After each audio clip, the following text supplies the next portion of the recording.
everyone. Thank you for joining us today. Compared to many countries in the world, Canadians continue to live a peaceful life, and that is because of our awesome policies in place. Many of us are quick to judge and criticize the policies and the politicians. But how many of us do really take the time to maybe meet one of them and find out how much pressure they're under or how's their journey like? Today, we're going to be meeting MP Rathika Sitsabaiesan. MP Rathika is the first female and the person of color to be elected in the Scarborough-Rouge River area as a member of parliament federally.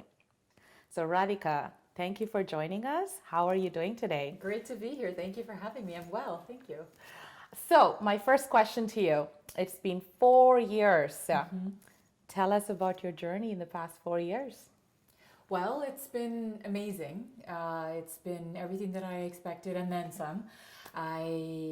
It's been great to serve the community of Scarborough-Rouge River and the broader Scarborough community and Toronto as a whole. And as a woman of color and as a woman, as a Tamil who is a member of parliament, there's been a lot of great experiences all around the country and lots of love that I've gotten around the world even. So it's been really an amazing experience, and I wouldn't trade it for anything else. In the Scarborough-Rouge River area, you were the first female and the person of color. But when it comes to Scarborough, people of color dominate there. Absolutely. And there's a lot of females. Like, I grew up in Scarborough. And why do you think that there was a first female and a person of color only was elected just 4 years ago and not before that? What are your comments on that? I think it's, as women, we self-select out. Societally, culturally, we are conditioned to think, oh, maybe I'm not good enough. Maybe I'm not ready. I said that to myself for many, many, many years until, I had enough support and push to actually put my name on the ballot. I come from an HR background, and when there's one job, there's a man and a woman applying for it. A man would apply for the job when he meets 2 or 3 of the 10 skill requirements, whereas a woman will wait until she meets 8 before she even considers applying, and then will be like, oh, maybe I'm not ready. So as societal conditioning is, I think, the biggest problem that we have for women to step up. So what are some of the sacrifices that you have made in the last 4 years for this job? Well, talking of supportive partners, it's been an interesting journey. And I've had to make the an active choice to not get married. And I've always wanted to be a mother, but I had to make an active choice to prolong that and to, park it for now, put it on the shelf and hope that someday I'll still be, medicine has advanced a lot. That someday I'd be able to be a mother. There's lots of other options also. Yes, true. We're going to get to your personal stuff in a bit. But let's talk about the serious stuff. Coming from a patriarchal thinking community, and I come from the same community, did you or do you feel that you have certain cultural expectations that you need to meet while living by the Canadian values? And how do you think this community has responded to that? Even yesterday, I was at a community event, and it was a cultural event, so I was in cultural attire. And I had an old gentleman send me an email afterwards saying, "You looked very proper yesterday. Please stick to this type of attire. It's what suits you."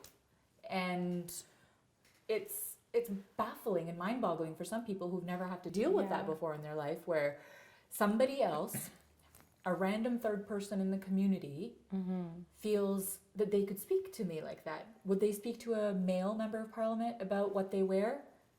Probably not. Being a woman in politics even, I'm expected to, sometimes I'll have 3, 4, 9 events in one day on a Saturday, for example. And if I'm going to a cultural event, non-cultural event, and then a cultural event again, I have to change in between, because that's the expectation of me, is that I will show up in cultural attire. Coming from a media background where I also have to wear cultural clothing for certain events when I'm hosting certain type of events.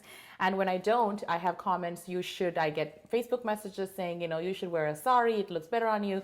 Who has a blonde streak running through your black hair, like all kinds of stuff. And one of the main reasons that I wanted to interview you is because of you being authentic and being real and actually talking about it and telling this, because many women in South Asian cultures, in other cultures that have come from a very strict patriarchal thinking background, go through this on a daily basis. Absolutely. And most of them feel alone. And for them to hear that someone under the public eye is also going through, and who's Absolutely. part of like a politician from a country that was a free country, and we all still go through this. Absolutely. I had expectations from people that I would wear a sari in the parliament every day. Going to the other question with the community, I can only speak because I come from the same community. Do you think our community has unrealistic expectations of public figures? Either they go into media or going into politics.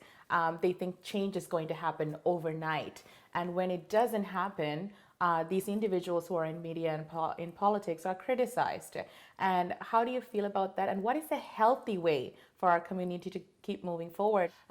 Yes, there are many people who had very unrealistic expectations of me, and it really was about educating them of, as a Canadian member of Parliament, in the opposition, in the official opposition, there's only so much I can do for topic X, Y, or Z.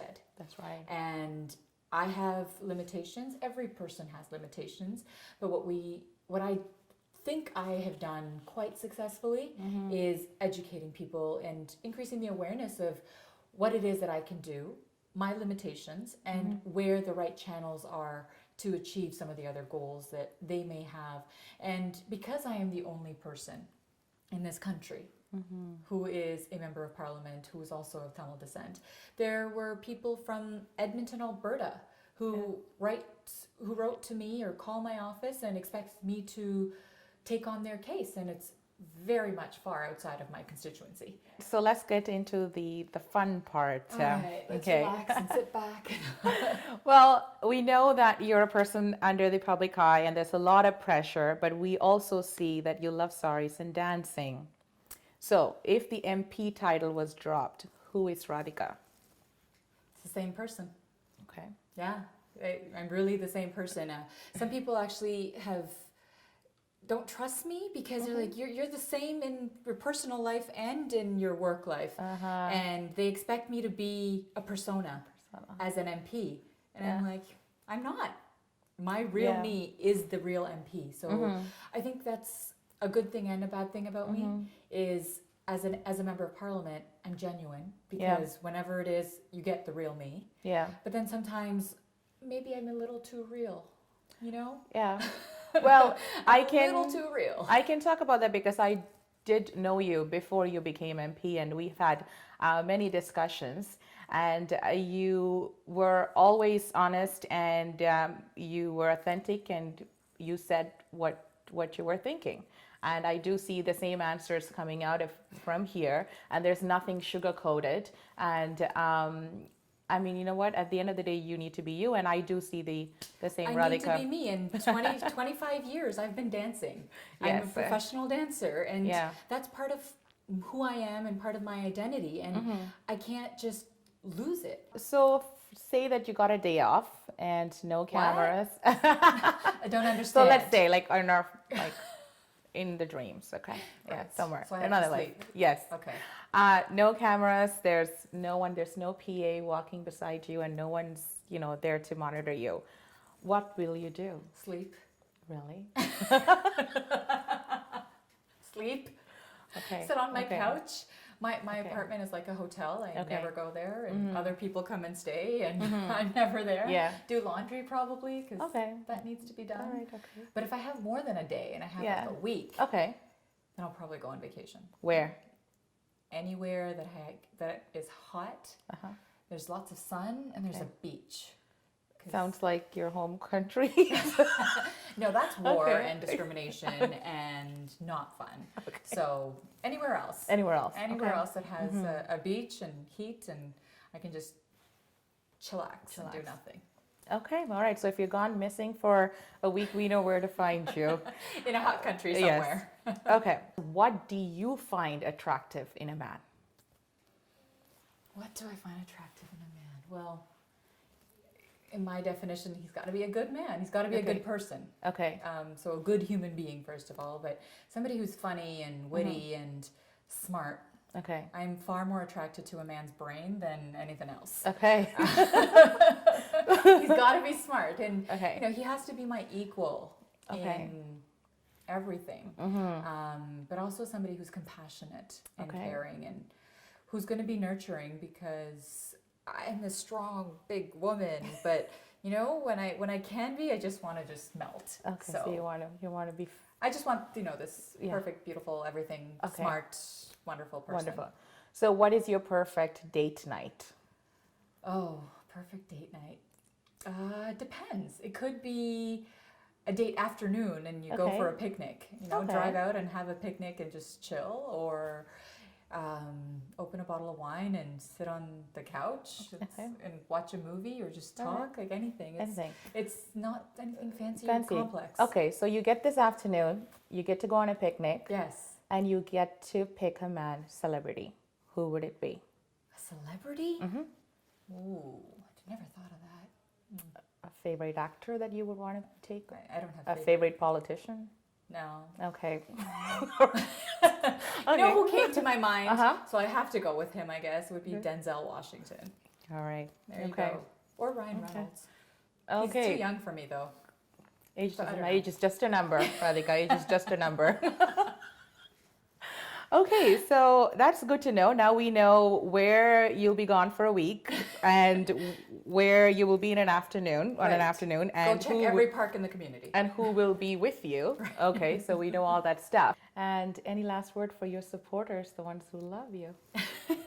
Thank you for the love, and keep loving me however you can, and do come out and help wherever you can, and keep sending all that love and positivity, because I really do feed off of all that good love and good positive vibes, because that's how I can keep going. When, you know, in Parliament, it's a culture of bullying and just, you know, it's a very male dominated community and culture, and I come home and I really get re-energized and revitalized from the community here in Scarborough, and all the love that I get from the community. So keep up the love, because it's so much better than anything else. Okay. Thank you so much for this interview. We really appreciate it, and I'm sure it's going to make a lot of difference in many people's lives out there, and we hope to have you back again soon. I'll come back anytime you want. Much love.